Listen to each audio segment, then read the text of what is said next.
예, 둘째 시간이 너무 길었습니다. 그래서 45분이나 했네요. 그래서 두 개로는 할 수 없이 나눴고요. 이제 세 번째 시간은 좀 짧습니다. 안 해도 될 뻔했는데. 세 번째는 한국교회 선교와 대중문화 서울신대의 최형근 교수님이 쓰셨는데 조금 글을 잘 쓰시는 건 아닌 것 같아요. 제가 잘 쓴다고 하는 것은 글의 논지도 분명하고 그 목차에서 나타나는 논지도 분명하고 글을 한 단락을 볼 때 이 단락에서 얘기하려는 게 무엇인지 분명해야 되는데 좀 그렇게 쓰질 않으셨어요.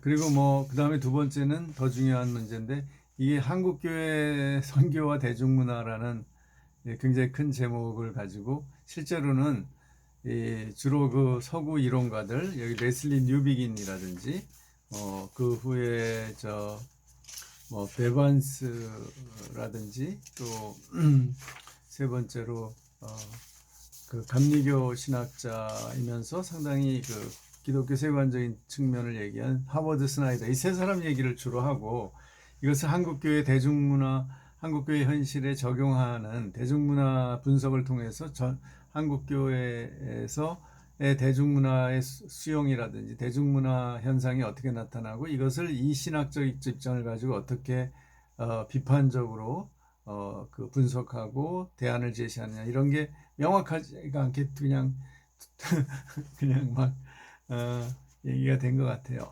그래서 하여튼 한국교회 별로 그렇게 도움이 안 되는 당위론만 얘기하는 것 같아요. 그래서 좀 좋은 논문이라고 보기는 어렵습니다. 이제 179쪽부터 보면 이분의 이제 기본 입장이 이렇습니다. 들어가는 글의 셋째 줄, 대중문화는 우리의 삶을 결정하고 세계관 형성에 영향을 미치는 중요한 문화적 현상이다.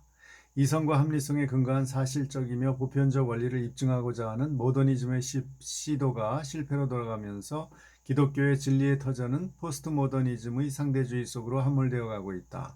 즉 기독교의 진리와 거대 담론과 같은 실제들은 대중문화가 제공하는 사이버 공간 속에서 구성되는 다양한 형태들 가운데 의미와 소멸을 초래하고 있다. 이제 이게 기본적인 지금 관점이죠. 지금 한국의 대중문화가 이제 포스트 모더니즘으로 들어가면서 상대주의화되고 있다는 거죠. 그런 속에서 한국교회의 기독교 그 복음을 어떻게 유지하고 또 그 선교에 사용해야 할 것이냐 이제 그런 관심을 가지고 지금 이제 시작을 하는 겁니다. 180쪽의 셋째 줄 한국교회에 전해진 복음을 오늘날의 선교적 상황에서 해석하려면 성경에 충실하면서도 시대의 징조와 문화적 흐름을 읽는 탁월한 해석학적 안목을 필요로 한다. 맞는 말씀이죠. 어떻게 과연 이 시대의 징조와 이 현대 문화의 대중문화의 흐름을 잘 읽고 이것을 잘 해석해서 적용을 잘 할 것이냐가 문제죠. 선교적으로.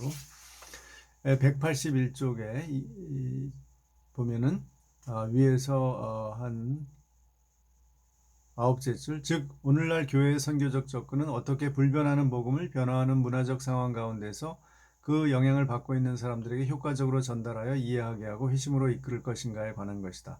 그것도 맞는 말씀이고요. 그러나 하나 부족한 점은 회심으로 끝나는 게 아니라 한국 교회는 더 한국 기독교 문화, 교회 문화를 형성해야 되는 거죠. 그 회심한 신자들이 어떻게 살고 어떤 목적으로 그 공동체 문화를 형성하고 또 한국 사회에 영향을 줄 것이냐 이것을 얘기해야죠. 그런데 이분은 그 이게 이제 이런 아무래도 이제 서울신대는 그렇게 이제 개혁주의 신학이 딱 체계가 잡힌 건 아니기 때문에 원래 그 성결교가 이제 회심 중심이잖아요. 그래서 그런지 회심에만 이제 강조를 둔 것 같습니다. 이 복음 교회 그리고 문화. 그래서 이제 레슬리 뉴비긴 선교학자인 레슬리 뉴비긴의 이야기가 나옵니다. 182쪽에 여기서 우리는 복음과 문화 사이에 있는 교회가 성경의 타당성 구조를 플러지빌리티 스트럭처를 발견할 수 있는 방법을 제시했던 레슬리 뉴비긴의 모델을 살펴보고자 한다는 거죠. 그래서 뉴비긴이 뭘 했냐면요. 183쪽에 그 아래서 한 8째 줄 뉴비기는 성경적 세계관에 근거한 하나님 왕국의 비전에 의해 형성된 문화가 아니라 계몽주의적 이원론적 세계관에 의해 형성된 문화가 복음과 접촉하게 될 때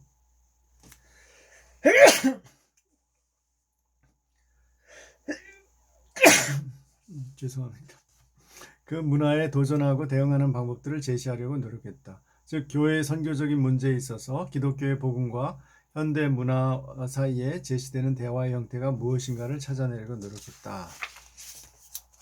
그래서 그것을 이제 삼중 모델로 184쪽의 삼각형 구도로 해서 이렇게 이제 나오죠. 복음, 그 다음에 교회, 선교, 복음, 교회, 문화 이렇게 나오죠.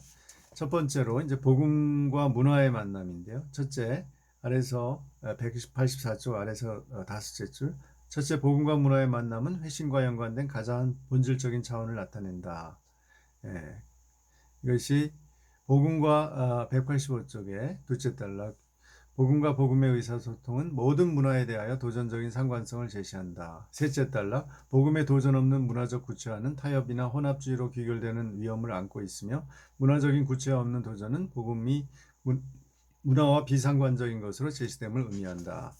즉 여기서도 이제 상관관계, 복음과 문화는 서로 상호 영향을 주는 관계다라는 거죠. 그러나 이 복음이 문화에 대해 도전한다는 거죠. 그래서 문화 속을 뚫고 들어가서 결국은 그 회심을 이루어내고 그 회심한 사람들이 장기적으로 문화를 바꿔 간다는 거죠. 186쪽 둘째, 복음과 문화의 만남은 아래서 마지막 단락입니다. 복음과 문화의 만남은 진공 상태에서 일어나는 것이 아니다. 비록 회심이 성령의 초자연적인 역사로 일어나기는 하지만 성령은 회심을 문화적으로 제한된 사건들 밖에서 일으키지 않는다. 이 만남 가운데서 복음을 표현하는 교회는 회심을 통해 선교적 삶을 살아가는 것이다. 복음과 문화의 만남은 선교적 공동체와 선교지 공동체, 특히 대중문화에 깊이 영향을 받은 세대들 사이에 복합적 만남 가운데서 일어난다. 당연한 거죠. 그거는 뭐 누구나 다 인정할 수 있을 것 같아요. 과연 뉴비기는 여기에 대해서 뭐라고 말하나 하면 187쪽 셋째 줄. 뉴비기는 선교적 공동체는 성경의 백성들이며 성경은 공동체의 책으로 우리에게 전해진 것이다. 그러나 이것은 성경이나 공동체 어느 한쪽으로만 적당하게 이해될 수 없고 상호 보완적인 관계 속에서 이해되어진다고 주장한다. 그러니까 성경은 이제 공동체 속에서 공동체를 통해서 이해가 되는 거죠. 그러면서 역시 그 공동체가 가지고 있는 문화, 이 문화는 이 주변의 문화에 영향을 받은 거죠. 그 문화를 어떻게 소화하면서 결국은 성경적으로, 그 복음적으로 바꾸어 나가느냐. 이제 그게 여기서 레슬리 뉴비긴의 관심사였죠. 그래서 188쪽에 다시 이제 또 하나의 요소입니다. 셋째, 교회와 이 상관관계를 어떻게 할 것이냐. 세 번째, 188쪽 넷째 줄. 셋째, 교회와 문화의 선교적 대화는 새로운 문화 내에서 회심을 일으키는 성령의 주권적 증거의 빛 가운데 일어난다. 이러한 회심의 형태는 교회가 문화와의 타협을 통해 일어나는 것이 아니다. 회심은 새로운 문화의 사람들을 성경과의 상호관계로 이끌어들여 예수 그리스도의 십자가와 부활에 참여하고 증거하는 증인과 제자의 삶을 살도록 강권한다. 뭐 당연한 거죠. 이게 바로 도전이죠. 이 복음이 문화에 대하여 갖는 도전이죠. 타협하는 것이 아니라 이제 새로운 삶을 살도록 마태복음 28장 20절에 예수님께서 내가 너희에게 분부한 것을 가르쳐 지키게 하라는 그런 제자의 삶을 살도록 요구하는 것이 이제 바로 복음이 문화를 바꿔가는 거죠. 그래서 이제 그 188쪽 아래서 넷째 줄 베반스라는 신학자는 뉴비긴의 상황화 모델을 대학문화적 모델로 명명한다. 이 모델은 인간과 모든 신학적 표현은 역사 문화적으로 제한된 상황 안에 존재한다는 전제를 갖고 있다. 또한 이 모델은 최상의 심각성을 갖고 상황을 다루면서 동시에 그 상황이 항상 의구심의 대상이 된다는 사실을 직시한다. 넷째 줄 베반스는 대항 문화 모델이 세상에 대해 대항적이고 예언자적 관점을 갖는다는 측면에서 성경과 전통을 중요시 여긴다는 것을 지적하며 이 모델의 다른 이름으로는 예언자적 모델, 대조사의 모델, 고백적 모델이라고 부른다. 이게 바로 교회가 대한 공동체, 이 세상에 대해서 세상 문화에 대한 대한 공동체다. 분명히 대안을 제시할 수 있어야 한다는 거죠. 이런 물질주의, 개인주의, 소비주의, 세속주의 또는 전통 문화 또는 포스트 모던 상대주의에 대해서 대안을 제시할 수 있어야 된다는 거죠. 그것은 그냥 일방적으로 제시하는 게 아니라 이들의 문화를 충분히 이해한 다음에 그것을 복음적으로 대답을 하는 거죠. 그런 것이 이제 주로 뉴비긴의 이야기를 기초로 해서 주장한 겁니다. 자, 크게 3단락. 교회의 선교를 위한 상황화 시도로서 대중문화 이해와 접근. 190쪽입니다. 위에서 다섯째 줄. 교회의 선교는 한 사회의 구성원이 형성하는 문화, 그리고 그 문화에 의해 형성된 구성원들이 지향하는 방향성에 대한 복음적인 비판적 성찰과 도전을 의미한다. 오늘날 성경적 가치들과 세계관을 상실한 채 부유하고 있는 한국교회는 다시 한번 성경적 세계관을 육화시킬 사회적 역동성과 갱신의 활력을 갖춘 대한 공동체와 대항 문화가 되어야 한다. 그러니까 이분도 이제 한국의 지금 교회 현실이 이러한 이제 현대 세속적인 문화에 대해서 이렇게 방향을 많이 상실하고 그것에 동화되어 가고 있다는데 공감을 하고 있는 것 같아요. 거기에 대해서 대한 공동체와 문화를 제시해야 된다라는 거죠. 여기서 이제 192쪽 위에서 넷째 줄. 뉴비긴의 복음과 문화의 도전적 상관성은 오늘날 한국 문화의 지배적인 형태로 자리 잡고 있는 대중문화의 세계관을 분석하기 위한 유용한 도구가 될 수 있다. 이제 분석은 하는데 대안을 어떻게 제시할지는 분명하지 않습니다. 쭉 가세요. 197쪽에 와서 이분이 이제 어떻게 자꾸 실제적인 한국의 이제 대중문화와 한국 교회의 관계를 어떻게 이렇게 대안을 제시할지를 지금 보는데 별로 없어요, 명확한 게. 그래서 뭐 이런 정도 원론적인 대답만 이 얘기만 계속 반복하고 있는 것 같습니다. 197쪽에 셋째 단락. 이에 대해 교회가 취해야 할 인식론적 근거는 무엇인가? 그것은 복음이 제시하는 타당성 구조이다. 복음은 우리가 당면한 문제들을 이해하고 분석하며 변혁할 수 있는 모델과 렌즈와 지도를 제공한다. 비록 우리가 궁극적 실제를 명확하게 보거나 이해할 수는 없지만 우리가 보는 것은 부분적인 것으로 분명한 실제를 보는 것이다. 뭐 그러니까 문화 속에서 우리 복음이 나타나야 된다. 실제적으로 그런 얘기죠. 이것도 원론적인 얘기죠. 그래서 이제 198쪽에 둘째 단락 중간쯤 둘째 단락입니다. 따라서 교회는 복음의 조명 아래 대중문화의 실제를 파악해야 되는데 대중문화가 제공하는 문화적 형태들 안에서 복음의 내용을 담아낼 수 있는 구속적인 유비들을 찾아내야 한다. 즉 교회는 성경적 세계관에 확고하게 근거하여 대중문화의 부패한 찌꺼기들을 걸러내는 정수기 역할을 감당해야 하는 것이다. 이것도 또 원론적인 이야기죠. 이런 분은 계속 원론적인 얘기를 하고 있고요. 200쪽에 가서 대중문화에 대한 교회의 대응으로서 변혁과 갱신의 선교적 교회론, 이제 슈나이더 얘기를 하는 겁니다. 셋째 줄, 교회가 진정으로 선교적 공동체가 되기를 원한다면 복음에 순종하고 복음에 따라 그 삶의 모습이 형성되어야 한다. 하워드 스나이더는 이분이 이제 감리교 신학자입니다. 미국의. 교회가 세상의 모든 삶의 영역에서 복음이 제시하는 해방의 힘을 발휘하려면 성경에서 말하는 대로 하나님 나라를 위해 해방되어야 되며 하나님의 영광과 그의 나라를 먼저 구하지 않으며 그에 부합한 삶을 살지 못하는 교회는 신실성을 잃어버리고 세상과 타협한 교회이며 부패한 교회일 수밖에 없다라고 강하게 주장한다. 이것도 이제 다 우리가 동의하는 원론적인 이야기인데요. 그러니까 결국은 이 하워드 스나이더가 이제 저도 수업에서 많이 사용했는데요. 이분도 이제 감리교 신학자지만 상당히 개혁주의 입장하고 유사해요.